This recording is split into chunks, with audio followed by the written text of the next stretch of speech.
ভালো দামের আশায় নতুন উদ্যমে পাট চাষে ফিরছেন কৃষকরা। গত বছরের তুলনামূলক ভালো দামের আশায় এবছর নতুন উদ্যমে পাট চাষে ঝুঁকছেন কৃষকেরা।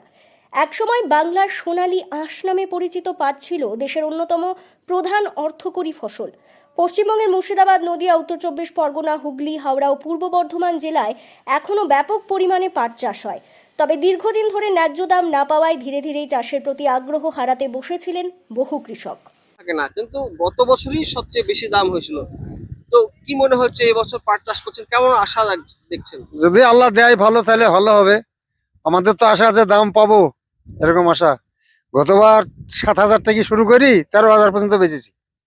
এবছর মোটামুটি ভালোই আছে, খারাপ নাই। এবার পাট যদি আল্লাহ দেয় তাহলে দাম যদি থাকে তাহলে হয়ে যাবে। আমাদের তো আশা 10,000 টাকা পাওয়া যাবেই। কবে কবে গেছেন বলেছেন? আমার ওই 6 বিঘি মতন। পাট চাষে প্রচুর পরিশ্রমের পাশাপাশি বিপুল খরচও রয়েছে।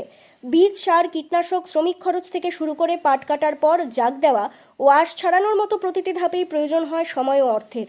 কিন্তু সেই তুলনায় বাজারে সঠিক দাম না মেলায় বহু কৃষক বিকল্প ফসলের দিকে ঝুঁকতে শুরু করেছিলেন। তবে গত বছরের শুরুতেই পরিস্থিতির কিছুটা বদল ঘটে। বাজারে প্রতি কুইন্টাল পাটের দাম 7 থেকে 8,000 টাকায় পৌঁছতেই নতুন করে আশার আলো দেখতে শুরু করেন চাষিরা। পরবর্তীতে বছরের শেষে পাটের দাম রেকর্ড ছুঁয়ে 17,000 টাকা প্রতি কুইন্টালে পৌঁছায়। এটা এই বছর প্রথম দিকেই বৃষ্টি হওয়াতে কিছু কিছু চাষি ভালোই হয়েছে, কিন্তু কিছু কিছু চাষি মার খেয়েছে। যাদের নিচু জমি, তাদের জমিতে পানি জমে গেছিল, সেই জন্য কিছু কিছু পাট নষ্ট হয়ে গেছে।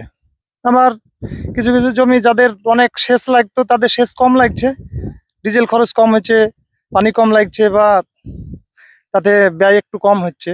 কিন্তু চাষি মার খাচ্ছে ওই নিচু জমিগুলো আর কি।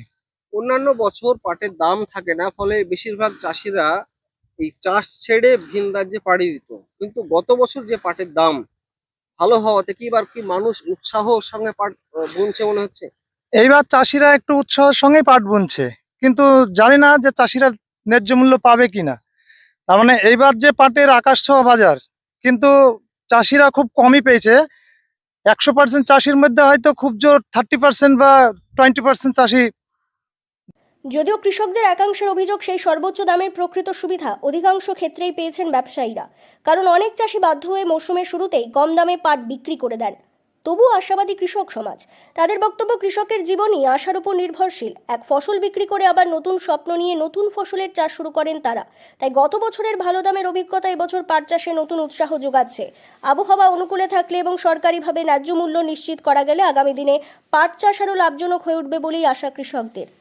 নদিয়া থেকে মৈনাক দেবনাথের রিপোর্ট, লোকাল 18 বাংলা।